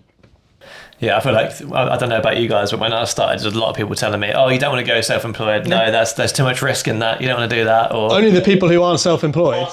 Yeah. Again, I was the first person really in my family or my friend circle at the time to go self-employed, and I think a lot of them were it's a big risk. Yeah. It's a big risk. Yeah. But I think for me the bigger risk was having to go and get a job and answer to somebody else. That would have been far more detrimental to my, 100%. I didn't see it as a risk. I saw it as a chance at freedom and not to have the feelings that they had. And even now, I want to be doing this for a long time, but I know that whatever lies in my future or whatever's next, it will be working for me, because I couldn't go and work for somebody else now. Well, I think I have one last closing question for you before we kind of wrap this up, and thank you on your way. Is I struggle with time management, and I run one business and the podcast with Chris. How have you got any tips or any kind of insight as to how you manage to keep a national awards going, a thriving wedding business, a really cool backstory thing, and that how do you manage that in a working week and still function and have family life and the rest of it? So each thing isn't a consistent level of busyness during the year. That's the first thing. So obviously TWIA was designed to dovetail with the busy time of year for wedding suppliers. So it happens in the most of the work is in the autumn and the winter. So right now with TWIA, it's relatively quiet because everyone who we would engage with is busy. So TWIA is relatively quiet, but I'm then busy with the wedding photography and the family photography as well. So it just shifts. So I'm the same level of busyness. There are certain times of year. November's tricky because we're out of the office for a month, basically. And that also tends to coincide with my particularly families panicking about Christmas presents, and they all want to order prints and albums and frames and stuff for Christmas.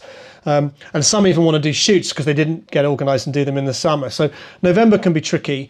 But actually, I don't know. I get up early and I go to the gym. I'm a CrossFit addict. So I go to the gym for an hour. By the time I've done it, it's 2 hours. Our little dog sadly died just before Christmas, but until that happened, I would be out walking for an hour and a half every afternoon as well. But so those are the two central pillars of my existence. And my top tip would be get 2 pillars, one in the morning, one in the afternoon when it's not work, where you have to get yourself away from your desk, because it's so easy, as we were saying, you don't commute, you don't have to go somewhere to get your lunch, it's just in the fridge next door. You have to remove yourself from your desk. And for me, the gym and walking the dog, perfect. So those are the 2 central pillars for me. That made me much more productive in the time when I'm not doing those things, because I have to get stuff done. It's a really that's nice a really way good of thing, thinking and about it. I maybe underappreciate sometimes, like I say, having Max, who's made his presence known throughout this podcast. So yeah, and I found that he's 5 now, and we got him so the year before the pandemic. That having those pillars of a need which is greater than the calling of your workload. You have to step away, definitely... and even to the extreme. So back in the day, this is a while ago now. I've stopped doing this sort of silly stuff, but I did something called the Marathon des Sables. It's a multi-marathon race around the Sahara Desert over a course of a week, self-supported, and it's pretty hardcore. But when I was training, it took me 18 months to train for it, and when I was training, I was so good at and efficient at my desk because I had to spend so much time not at my desk. And then I realised that when you do stuff like that, side projects that require your attention, that are manageable within the context of everything else we all have to do, they just make you more efficient at everything else.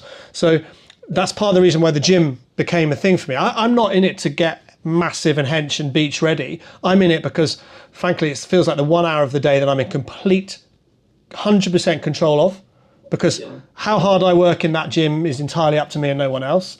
I love the environment and the community, and it's the good health benefits too. But it came from understanding that if I do that really well, I'm going to go back to the office and I'm going to go and do the office really well as well. So dog walking is slightly nicer, more relaxing than the gym. But having that little dog, like you've got Max, having Harley, my dog, he would sit under my desk all day. That presence when we're on our own, and then him needing a walk and me going with him and talking to him and venting or doing whatever it was great. And I miss him dearly. And then we'll I don't want to say get another dog. We're going to get a dog next year. We'll have a respectful gap, and I need that back in my life. I need that relationship back in my life, and that makes me, those two things make me good at everything else. Simple as that. Yeah. I think it's a really good way of thinking about it, because sometimes when we're busy, it can be really tempting just to get up early, work for as long as you possibly can, work yourself to the bone, and then before you know it, it's too late. You're in a burnout, and you haven't done anything else. Whereas if you take those times to do your own thing, your sort of creative battery almost has a chance to replenish while you're at the gym and while you're walking the dog and things like that, and that gives you the space that you need to take a step away from.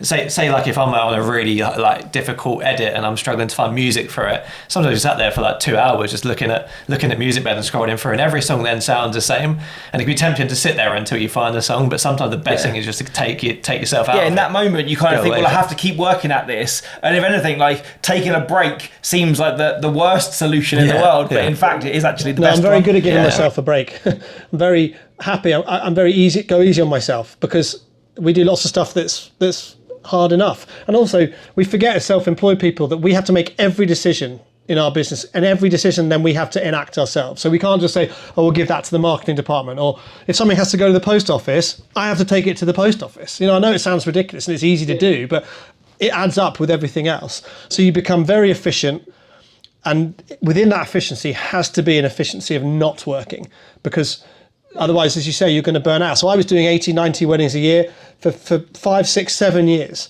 And that was great. But my kids were little. And my wife, Anna, bless her, she had to just deal with them all weekend. And on bank holiday weekend, I do Thursday, Friday, Saturday, Sunday weddings. And I didn't know where I was. My head was spinning. She was dealing with the kids. And it just was untenable. Great to earn like that, but untenable. And very quickly, I had to price myself into a different market, basically, and to control the number of weddings. And now I was doing 40, 45, and that was fine. Now I do 20, 25, and that's more manageable for everything else. But yeah, you have to be kind to yourself. Otherwise, you can't be kind to everybody else if that's what you're trying to do. Yeah, that's a really good segue actually into I know that we are planning within the next month or so an episode about mental health as well. So for those listening, like if you tune in regularly, then obviously you're going to hear that. But if you're interested in something like that, that's something we're definitely thinking about doing, which is, it's obviously quite important, especially in the industry that we're in. We're also passionate about what we do. That during the summer, burnout is definitely something. I would argue sometimes that if anything, we're almost too passionate and give almost too much of ourselves into making it great for everybody else. That can come at our own detriment. So remember that there are other things. I mean, taking holidays is difficult, when you're working every weekend? I have to be out of the country. Like that's people think like people have said to me, "Oh, you go on so many holidays." I'm like because I have to. Because if I'm at home, I'm working. It's just I would say mine's at a point where I'm work. almost uncontactable. Yeah. And the fact that we've said by the time this goes out, I would have just come back. But I'm going to Florida for 5 days, so I'm taking an 8-hour flight for a 5-day break just because I need to be that far away. Yeah. And also I find and being that much of a different time zone that by the time I wake up over there, half of the day here is gone, so that I'm not tempted to just log on in the hours that I could be doing things. So when my kids were younger and we do like proper school holiday, family holidays, we'd go to Portugal every year in the summer for 2 weeks because I could fly out late, having shot a wedding. I'd fly out on the Sunday. So Anna and the kids would fly out without me. So on her own with 2 little kids, me just like relaxing on my own on the next day. And then I'd fly home in the middle weekend to shoot 2 weddings. And I'd fly back again for the second week of the holiday and then fly home early at the end. Yeah. That's the only way I could take time off because I'm not blocking a weekend off. No, of course, yeah. But I could not have done that without Anna being as incredibly understanding and supportive as she was. And again, shout out to all the other halves out there who enable us to do this fantastic thing we do. Yeah. Because as kids come along, it complicates stuff in a very, very good way, don't get me wrong. But without them, without that support, it's impossible for us to go and do these, I think, wonderful things for our couples and our families and family photography side of things. Because I know it is wonderful. And it may be perhaps a little taken for granted at the time, but in decades to come, I know that what we create for those families, those individuals and those families is incredibly valuable, but we couldn't do it without the support of those sort of people immediately around us. So personally for me, and I'm not sure Anna will ever listen to this, but I tell her all the time how grateful I am, but I really am incredibly grateful to her and the kids. But I'm glad that you do say that, and I think, and I try to, or I'm learning to, and I think if people are out there that don't, we go and see kind of, and we this conversation has come full circle that you talk about legacy in photography a lot, is that don't forget you've got your own one at home as well, and it's making sure that they know that. That's a good positive note to finish on. Yeah. I think so. Yeah, I feel like we've had the journey again with Damian. It's been a long one, but thank you so much. Longest episode so far, which but we really I appreciate really enjoyed you. it. Well, you can tell I like chatting, and again, we touched on the fact we sit here on our own all day, and sometimes when you get an opportunity to chat to like-minded individuals like you who work in the same industry, you won't shut me up. So I'll shut up now though. But I've really enjoyed it, guys. Thanks very much for having me. Hopefully it's been useful. No, we really appreciate your time. Yeah. I know we've taken up quite a lot of it, but it has been really nice to chat, and we've enjoyed it. So so just one last thing: where can we find you? Where can we find TWIA? So TWIA, the website is the bane of my life. It is the Wedding Industry Awards, but it's hyphenated. So it's the wedding-industry-awards.co.uk. We really didn't think that one through. So that's the website. And you can is TWIA.co.uk taken? Can you not? I think it was. I think it must have. I'm going to say it was because I can't believe I was stupid enough not to look. If it's not, I'm going to buy it now and then sell it to you. Because I think it had gone. I'm going to back myself that I checked. And so on socials, on Instagram, at TWIA_official, and at the Wedding Industry Awards on Facebook. That's where you can find us. But the website's where all the information is. Entries are open now. They close at the end of September. And then the fun and games begin with the judging and then our regional awards events in November, leading through into January and our national awards event in London for the big cherry on the cake.